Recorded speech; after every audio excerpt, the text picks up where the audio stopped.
ಇನ್ನು ರಾಜ್ಯಸಭೆ ಚುನಾವಣೆ ವಿಚಾರಕ್ಕೆ ಸಂಬಂಧಪಟ್ಟಂತೆ ಅಡ್ಡ ಮತದಾನದ ಭೀತಿ ಎಲ್ಲಾ ಪಕ್ಷಗಳಿಗೂ ಕೂಡ ಕಾಡ್ತಾ ಇರುವಂತದ್ದು. ಈ ವಿಚಾರಕ್ಕೆ ಸಂಬಂಧಪಟ್ಟಂತೆ ಎಂಬಿ ಪಾಟೀಲ್ ಮಾತನಾಡಿದ್ದಾರೆ.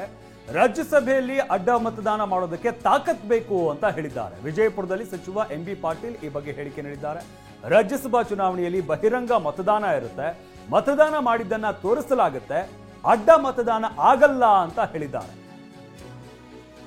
ಮತದಾನ ಮಾಡಿದ್ದನ್ನ ತೋರಿಸಲಾಗುತ್ತೆ, ಅದರಿಂದಾಗಿ ಅಡ್ಡ ಮತದಾನ ಮಾಡೋದು ಸಾಧ್ಯತೆ ಕಡಿಮೆ ಅಂತ ಹೇಳುವಂಥದ್ದು. ಒಂದ್ ವೇಳೆ ಅಡ್ಡ ಮತದಾನ ಮಾಡಿದ್ದೇ ಆದ್ರೆ ಶಾಸಕತ್ವ ರದ್ದಾಗುತ್ತೆ, ಇಂತಹ ಸಾಹಸಕ್ಕೆ ಯಾರು ಕೈ ಹಾಕಲ್ಲ ಅಂತ ಎಂಬಿ ಪಾಟೀಲ್ ಹೇಳಿದ್ದಾರೆ.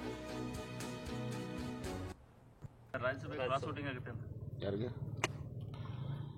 ಪ್ರಶ್ನೆನೇ ಇಲ್ಲ, ಯಾರಿದ್ರು ಏನಾಯ್ತು, ನಮ್ಮದು ಸೀಟು ಎಲ್ಲ ಸೀಟ್ಗಳು ಗೆಲ್ತೀವಿ, ನಮ್ಗೆ ಸರ್ಪ್ಲಸ್ಸು ಅದಾವೆ, ಎಲ್ಲ ಪ್ರಶ್ನೆನೇ ಇಲ್ಲ.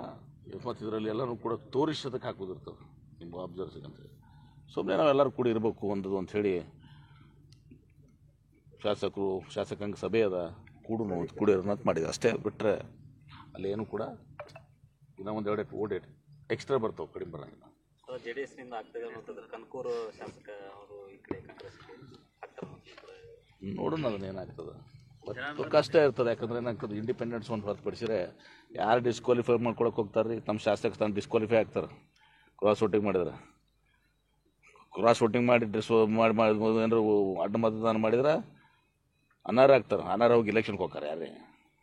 ಭಾಳ ಅದಕ್ಕೆ